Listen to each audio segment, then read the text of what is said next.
네, 안녕하세요. 오늘은 나의 월급은 내가 가장 친한 친구들 3명의 월급의 평균이다. 이거에 대해서 어, 좀 타당한 것 같아서 얘기를 해보려고 해요. 그리고 여러분은 모르겠지만 지금 이 비디오가 벌써 3번째 찍는 거예요. 첫 번째는 찍다가 창문을 열었는데 새가 너무 시끄럽게 우는 거예요.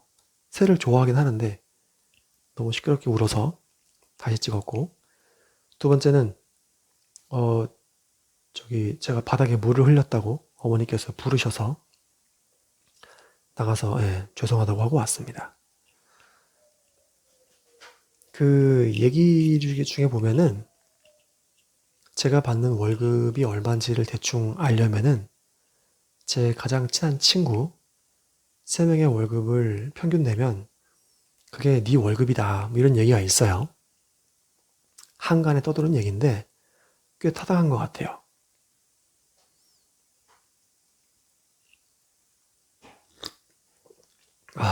오늘은 커피를 탔어요. 컵은 스타벅스지만 내용물은 커피빈 아메리카노입니다. 이 더운 날 뜨거운 걸 먹어요. 저는 목이 약해서 차가운 걸 잘 못 먹습니다. 목도 약하고 이 위도 좀 약해서 그 군대 있을 때 건빵 먹고 찬물 먹으면 바로 배탈 나잖아요. 이게 배탈 확실하게 나는 콤보인데 밀가루를 많이 먹고 찬물을 먹으면은 바로 배가 아픕니다. 근데 그 동기들도 물론 다 같이 배가 아팠지만 저는 그 다음에도 제가 살아보니까 이 목이랑 이 위가 좀 약해요. 그래서 한여름에도 차가운 걸 먹으면 속이 좀 안 좋습니다. 그래서 이 더운데 이 뜨거운 걸 먹어요. 다시 본론으로 들어가서, 아니 보면은 근데 일단 그냥 일반적으로 봤을 때 확실히 자기랑 좀 비슷한 사람들끼리 노는 것 같고, 친구들 아니면은 그 친구들 아니면 자기랑 비슷한 사람을 친구로 삼거나 아니면은 친구가 된 사람하고 점점 닮아가는 것 같긴 해요. 예. 아니, 그도 그럴 게, 그 아까 말한 그 주장의 핵심은 네가 가장 어쨌든 시간을 많이 같이 보내는 사람들, 회사에서 보내든 뭐 전화로 보내든 아니면 뭐 집에 갈 때 술을 한잔 하든 하는, 결과적으로 자꾸 내 옆에 있으면서 서로 영향을 주고받는다는 거죠. 그러면서 비슷해진다는 거예요. 한쪽이 월등하게 좋으면은 이제 그 뭐 돈이 없던 사람이 돈이 있는 사람 만나면은 서로 비슷해진다는 거죠. 돈이 있는 사람은 좀 줄어들고 돈이 없는 사람은 좀 올라가서 비슷해진다. 이제 이런 이론인데, 뭐 이렇게 얘기하면 조금 이제 밉살 맞긴 하지만 거기서 이제 그러면 뭐 나보다 돈 많은 사람만 만나야지 돈 없는 사람 만나고 싶지 않을 거예요.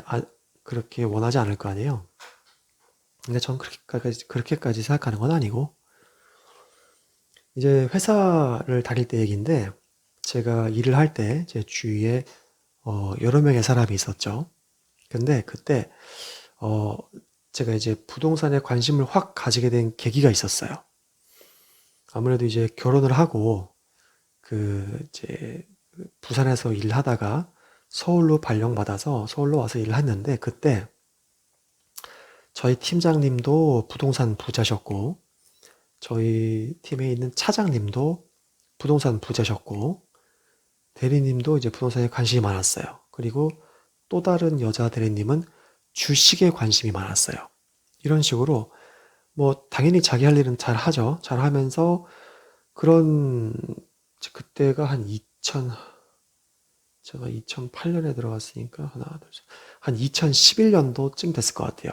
2011년, 2012년도인데 그때 하여튼 그 팀에서 부동산으로 돈을 그렇게 벌어 제끼는 사람들을 보면서 저도 되게 놀라지 않을 수 없었죠.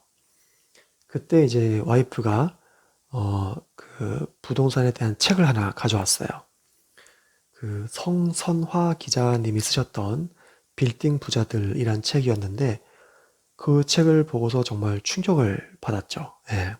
왜냐하면 그 책 내용이 뭐냐면은 뭐 빌딩으로 부자 된 사람들 혹은 이제 부자가 돼서 빌딩을 가진 사람들, 하여튼 부자이면서 빌딩을 가지고 있는 사람들이 어떤 생각을 가지고 살고 있는지, 아니면 이제 어떤 과정을 통해서 빌딩을 취득하게 됐는지, 그리고 지금의 삶은 어떤지, 이런 것들을 에세이 형식으로 이제 사람 뭐 A, B, C 이렇게 사람마다 이 성선아 기자님이 인터뷰하면서 이제 내용을 쭉 써나간 거예요. 내용을 보면은 이 뭐 성선아 기자님도 그렇게까지 막 뭐 돈 하거나 그런 사람은 아니었는데, 이 사람들을 보면서 생각이 많이 바뀌었다라고 이제 거기에 쓰고 있어요. 저도 그랬는데 전혀 몰랐던 세계를 그때 알게 됐던 거죠. 지금은 꽤 그렇지 않은 것 같아요. 지금은 그러니까 제가 퇴사할 때 회사 안에서도 그랬고, 또 중개사를 하면서도 그랬고, 제 친구들을 지금 만나봐도 그렇지만, 특히 15년 이후에 부동산이 이제 지속적으로 상승하게 되고, 거기에 코로나가 유동성, 이제 돈을 찍어낸다는 얘기죠. 유동성으로 이런 시장에 불을 붙여버리면서, 지금 2021년 현재는 부동산이나 주식에 관심이 없는 사람이 거의 없을 거예요. 주위에서 돈을 무지하게 벌었던 사람들이 막 나오니까 나도 모르게 관심이 가고, 막 이렇게 부럽기도 하고 멋있기도 하고 그렇게 되기도 하고 싶어서 관심을 무지하게 많이 가지게 된 거죠. 하지만 2011년, 2012년만 하더라도 그렇게 돈 하는 사람이, 글쎄요, 하여튼 제 주위에 많지 않았어요. 부동산으로 뭐 월세를 받는다 이런 말 하는 사람도 많지 않았고, 다들 그냥 적당히 벌어서 적당히 쓰고 가족들과 뭐 먹고 살 정도만 있으면 돼. 그랬던 분위기였던 걸로 기억을 해요.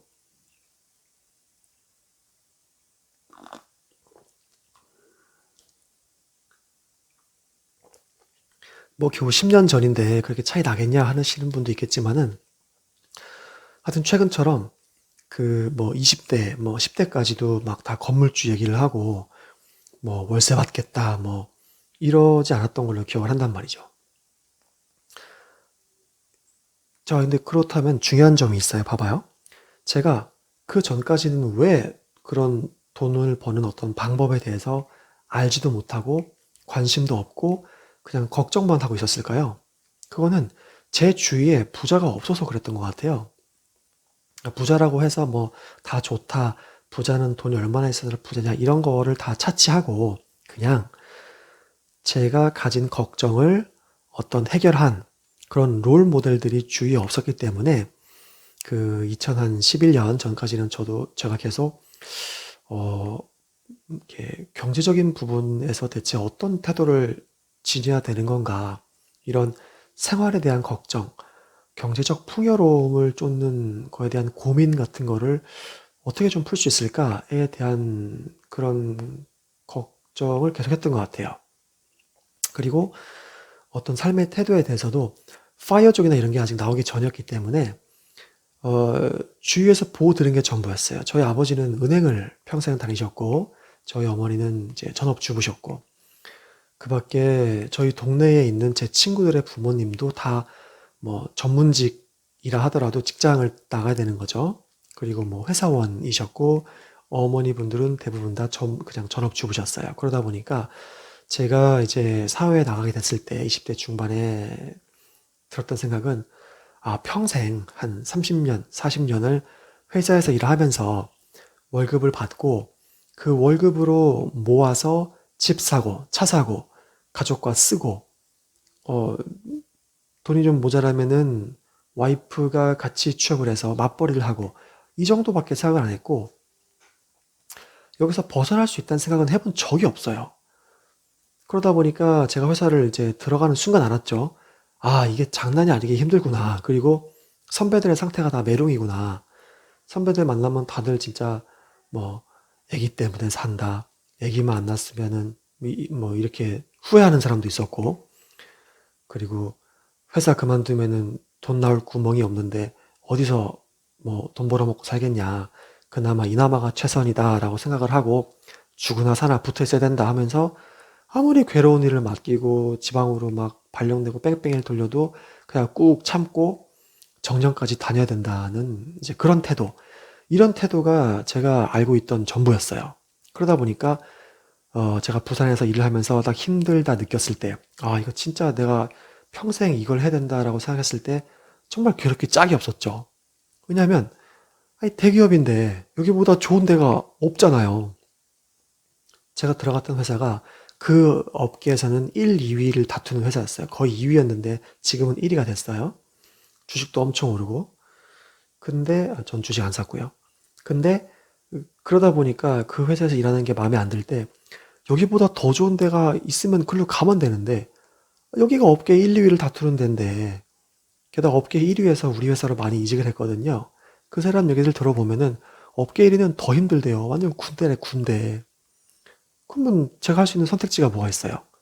아니 주위에서 다들 은퇴할 때까지 대기업 다니는 게 짱이라고 하는데 인생에서 가장 고통이 없고 행복한 거라고 하는데 그걸 막상 하고 있는 나는 괴로워 죽겠는 거예요 진짜.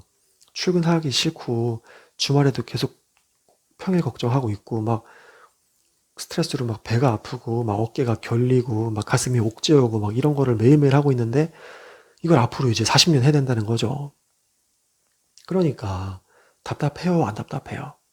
무지무지하게 답답했단 말이에요. 그런데 어떻게 됐어? 서울에 올라와서 책도 읽고 다른 삶의 길을 걷는 사람들을 만나니까 내가 알고 있던 삶이 전부가 아니었던 거였어. 내가 알고 있던 삶의 이런 방법 말고도 다른 방법으로도 삶을 살 수가 있겠구나라는 거를 알게 된 거예요. 아, 그러고 보면 인간이 참 단순해요. 그죠? 뭐, 인터넷이 발달을 하고 스마트폰이 있고 뭐, 하루 종일 세상과 이렇게 커넥트 돼 있으니까 모든 걸 다 알고 있다라고 생각이 들지만 막상 어떤 일이 닥치면은 그 문제 하나도 해결을 잘 못해서 막 세상이 다 무너져 내리는 것 같고 이거 하나 해결이 안 되나 이렇게 막 자괴감에 빠지는 때가 한두 번이 아니란 말이죠. 뭐 저만 그런가요? 뭐 저만 그러면 어쩔 수 없죠. 어쨌든 그때 만났던 그 친구들은 아니지만 같이 시간을 보냈던 사람들이 그렇게 막 잠실의 올림픽 아파트를 몇 채씩 가지고 있고 그리고 차장님 같은 경우도 뭐 여의도의 아파트, 뭐 광화문의 아파트, 청약도 계속하고 오피스텔도 막 강남에 있고 좀 그때만 하더라도 집은커녕 뭐 그러니까 집은 없었고 오피스텔도 없었고 뭐 집을 사야겠다는 생각은 있었지만은 부동산에 관심이 전혀 없던 사람이었어요. 결혼을 하면서 아, 부동산이 되게 힘들구나 이것만 알았지. 제가 뭐 부동산 쪽에서 요령이나 공부를 해서 다른 사람들보다 우월한 위치를 점할 수 있을 거라고 생각해 본 적이 없었죠. 그런데 거기서 그런 사람들을 만남으로써 새로운 방법이 있다는 걸 알게 됐고, 이 방법을 쓰면 내가 남들보다 10배는 편하게 살 수 있겠다라는 생각을 하게 됐어요. 그때의 기쁨은 이루 말할 수가 없었죠. 평생 이 회사를 다니면서 고통스러운 일만 해야 된다는 생각으로 괴로웠는데, 그 일을 하지 않아도 된다는 걸 알게 됐으니까요. 그래서 그 뒤부터는 이제, 뭐 책도 읽고, 경매학원에 그 비싼 한 달에 60만 원씩 냈던 것 같아요. 그렇게 돈을 잘 안 쓰는 짠돌이인 제가 한 달에 60만 원씩 내면서 몇 달씩 학원을 다니고, 그리고, 이렇게 와이프를 데리고 주말마다 이제 전국으로 임장이란 걸 가게 되죠. 아시는 분은 알겠지만 임장이란 거는 어떤 부동산이 있으면 그걸 직접 눈으로 가서 본다. 그 주위가 어떤지 조사한다. 뭐 이런 뜻 정도로 보면 될 것 같아요. 그 밖에도 친구가 중요하다라는 거는 어, 여러 번의 그 경험을 거쳐서 알 수 있을 것 같아요.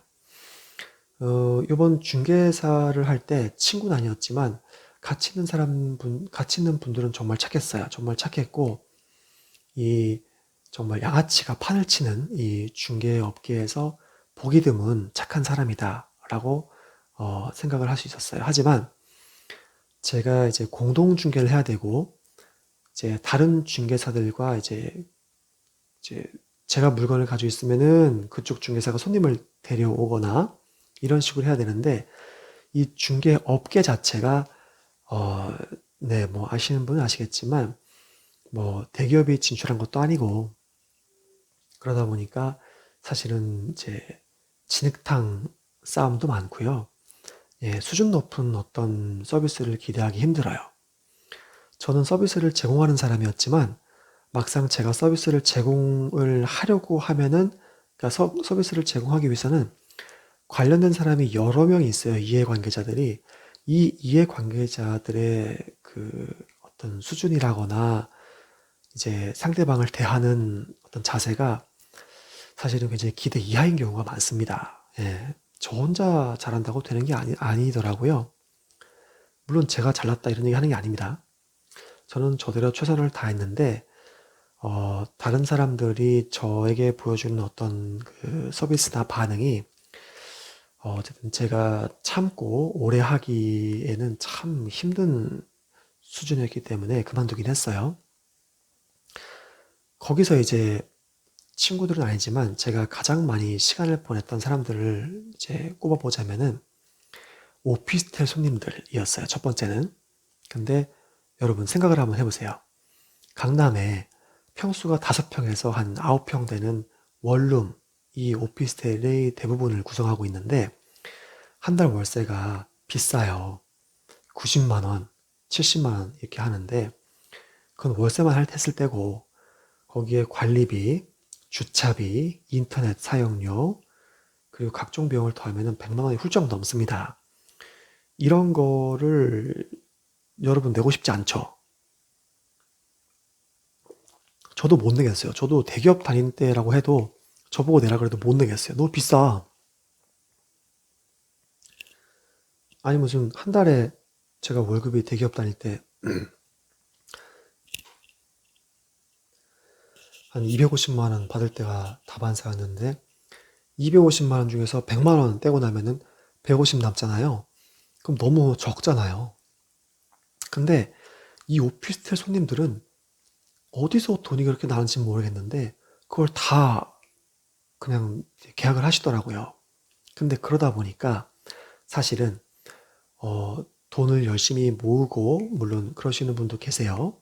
다 이상하다는 얘기 절대 아닙니다. 착한 분도 계시고 직장이 가깝고 그런 효율을 누리기 위해서 사시는 분이 계시는데 그렇지 않은 사람이 좀 더 많았어요. 첫 번째로는 이제 인터넷 무슨 방송하시는 분들이라거나 아니면 이제 그 유흥업계 종사자분들이 많으셨는데 그러다 보니까 이분들을 계속 만난다고 해보세요. 이게 그분들이 긍정적이지 않다는 건 아닌데 만나보면 조금 느낌이 싸해요. 예, 약간 그 예의 범절 같은 게 좀 없으시고 이 자기가 생각한 게 답이에요. 이 상식이나 그런 거의 범주를 벗어난 분들이 꽤 많았어요. 오피스텔 월세를 할 때. 그래서 스트레스가 이루 말할 수 없이 많았습니다. 이 뭐 중개를 해보신 분이라면 당연히 알겠지만 그런 거 아니어도 장사해 보셨거나 하여튼 불특정 다수를 상대로 이런 영업을 해보신 분은 아실 거예요. 어쨌든 중개업 같은 경우는 돈을 맨 마지막에 받잖아요. 그 중간의 과정들을 성공적으로 착착착 그러니까 집도 잘 보여줘야 되고 계약도 잘 해야 되고 돈 마련 잘 시켜줘야 되고 이사 잘 가게 하고 이사 잘 오게 하고 내부에 고장난 거 없게 하고 이런 것들의 일련의 과정들을 쭉 거친 다음에 돈을 받게 돼 있잖아요. 그러다 보니까 이게 진상을 만나면은 이 과정이 다 생지옥이에요. 생지옥. 계약을 할 때부터 그러니까 상식에 벗어나는 그런 거를 넣어달라는 사람이 많아요. 예를 들면은 내가 아무 때나 나갈 테니까 돈은 아무 때나 돌려줘라. 그러면 안 되는 거 아시죠, 여러분? 예를 들어 2년 계약을 했으면 2년 동안에는 쌍방 다 의무가 있는 거예요. 책임이 있는 거고 세입자는 2년 동안 돈을 잘 내고 2년 안에는 나가지 않겠다라는 약속을 한 거고 임대인 같은 경우는 2년 동안은 이 집에 이 세입자가 잘 살 수 있도록 유지, 관리를 해야 되고, 법적으로, 권리적으로도 문제가 있게 하면 안 되고, 새로운 세입자를 넣는다거나 그 2년의 거주 기간을 방해하면 안 되는 거예요. 그런데, 이제 그런 거 잘 모르시는 분들은 뭐, 들어간 지 뭐 3개월 만에, 나 좀, 딴 데 가서 살고 싶어. 이렇게 전화 오시는 분들. 돈 한 푼도, 근데 내가 왜 돈을 내야 돼? 3개월 만에 이사 가면은, 어? 뭐, 잘못된 거야? 이렇게 하시는 분들. 그리고 뭐, 중개보수를 이제까지 내본 적이 없으시대요. 그 여자분은. 예. 이렇게 제가 막 주차비까지 내가면서 집을 보여주고 있었는데, 집을 한 3개, 4개 본 다음에 그분이 말씀하시더라고요. 근데 이렇게 되면은 제가 중개사님께 돈을 드려야 되나요? 그래서, 그렇죠. 집을 이렇게 제가 보여드리고 계약을 하게 되면은 이제 저한테 중개보수를 지급하셔야죠. 그랬더니만, 자기는 이제까지 중개보수란 걸 내본 적이 없대요. 그래서 제가, 그럼 지금까지는 본인 집에만 살았어요? 그랬더니만, 그게 아니고, 아는 오빠들이 자기를 예쁘게 봐서 집을 구할 때마다 그냥 뭐 공짜로 월세도 안 내고 살게 해준 적도 있고, 그냥 하여튼 뭐 중개사가 집을 구해줬는지 모르겠는데, 아는 오빠들이 그냥 집을 공짜로 구해줬대요. 그래서 이번에 저도 당연히 공짜로 집을 구해주는 줄 알았다는 거예요. 그래서 그렇지 않습니다 했더니만 저기 내려달라고 하시고 내리시더라고요. 예. 뭐 그런 분들. 이제 그런 분들을 하루 종일 매일매일 365일 만나서 일하다 보니까 좀 스트레스를 제가 많이 받았습니다. 예. 세상 어디에 뭐 중개사보다 힘들지 않은 일이 없고, 뭐 회사 일은 회사 일대로, 뭐 중개사는 중개사대로 힘들겠지만, 결론적으로 제가 알아낸 거는, 그래도 사람에 따라서 덜 스트레스 받는 일이 있고 더 스트레스 받는 일이 있는 것 같아요. 저는 중개사가 저한테 더 스트레스를 주는 일인 것 같아서 일단은 잠깐 쉬어보기로 했던 거죠. 예. 하여튼 그런 식으로 자기가 하루에 이제 24시간을 씀에 있어서 가장 많은 시간을 함께 하는 사람, 가장 많은 얘기를 하고, 아이디어를 교환하고, 어떤 의견을 물어보고 하는 이런, 에너지를 교환하는 사람이 내, 내 어떤 의사결정과 판단, 생각에 큰 영향을 미친다. 이게 되게 중요한 얘기 같더라고요. 그래서 저는 주위에 부자가 없어요. 예. 친구라고 할 수 있는 사람 중에 부자가 없죠. 제 친구들은 다 가난하거든요. 물론 뭐 다 가난한 건 아니지만, 대략 봤을 때 저도 뭐 아는 형이 있어요. 근데 좀 부자야. 근데 그 형하고 얘기를 하면 제가 좀 불편해요. 예.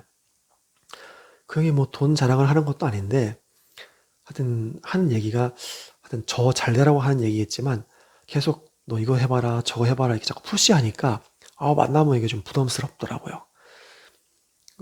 그리고 어른들 중에서는 좀 이제 돈이 있으신 분이 계신데 나이 차이가 또 많이 나니까 제가 옆에서 어, 편안하게 있을 수가 없고, 그래서 매일 만나는 사람들 보면은 늦게 경찰 시험에 합격한 제 친구, 너무 착하고 말도 잘 통하고 같이 있으면 편해요. 당연히 남자죠. 근데 이 친구가 부자냐? 부자는 아니에요. 예. 부자가 아니니까 안 만날 거냐? 그렇진 않아요. 저는 돈보다도 이 인간 관계, 친구가 더 중요하기 때문에 당연히 만나는데, 어쨌든 이렇게 제일 친한 친구를 돌아보자면은 부자가 별로 없단 말이에요. 그럼 아까 이론하고 상반되잖아요. 상반되는 게 아니고 그 이론에 따르면 전 계속 가난할 거잖아요. 제가 가장 많은 시간을 보내는 친구들이 첫 번째, 두 번째, 세 번째 따져보면은 셋 다 부자가 아니고 월급으로 간신히 먹고 사는 애들이니까. 심지어 다른 애들은 월급도 없으니까. 자, 그렇다면은 제가 월급을 늘리고 싶으면은 어떻게 하면 좋겠느냐 했을 때 제가 선택한 방법은 유튜브로 돈 많은 사람들 걸 많이 보자. 그러면 어차피 제가 시간을 많이 쓰는 거잖아요. 그 사람들한테. 그리고 어, 좀 성공한 사람들이 쓴 책을 읽자. 그러면 그 사람들하고 얘기하는 거랑 마찬가지란 생각이 들고, 그 사람들과 어떤 이제 그 사람들 의견을 듣고 그 사람들의 생각을 정리하는 걸 제가 읽으면서 시간을 많이 쓰는 거잖아요. 그러면 어 제가 봤을 때 괜찮겠더라고요. 이것도 좀 제가 생각하기엔 타당한 게, 유튜브로 진짜 이렇게 어떤 에너지를 담아서 얘기하는 사람이 있어요. 그런 사람들의 영상을 15분에서 30분 정도만 보더라도 생각이 훨씬 나아져요. 예. 좀 우울했던 마음, 답답했던 마음이 많이 사라지고 저 확신에 찬 사람의 그 에너지를 제가 좀 받는 것 같은 느낌이 들고 가슴이 탁 트이고 걱정이 좀 사라져요. 나도 할 수 있다 이런 생각도 좀 들고 왜 내가 이 생각은 못했지? 이런 생각할 때도 있어요. 그런 것처럼 제가 생각하기에는 곁에 두는 사람이 중요하다. 근데 곁에 두는 사람을 뭐 바꿀 수 없다면 뭐 그렇죠. 아들, 딸, 뭐 와이프 아니면 남편이 있는데 뭐 갑자기 싫다고 바꿀 수는 없잖아요. 자, 그렇다면은 어 그런 사람들, 그러니까 바꿀 수 없는 사람들만 만나고 있던 내 삶에 새로운 만남을 한번 집어넣어 보자. 만남은 쉽다. 유튜브로 그 사람의 얘기를 들어도 괜찮고 그 사람이 쓴 책을 내 삶에 집어넣는 것도 좋은 변화가 될 수 있다. 그런 생각인 거죠. 네. 제가 뭘 가르치려고 하는 생각도 전혀 없고 제가 뭐 부자니까 절 따르세요 할 마음도 전혀 없을 뿐만 아니라 실제로 부자도 아니니까요. 그럴 마음도 없는데 어, 오늘 드린 말씀은 마치 이렇게 해라처럼 들릴 수도 있을 것 같아서 조금 염려가 됩니다. 예, 그런 거 전혀 아니니까요. 전 그냥 이런 생각이 들었다. 이 생각은 근거가 이렇다. 그래서 나는 이게 좀 맞는 것 같다. 뭐 이런 정도의 얘기를 하려고 했던 것 같아요. 저는. 그럼 또 다음에 뵙겠습니다. 네, 감사합니다. 안녕.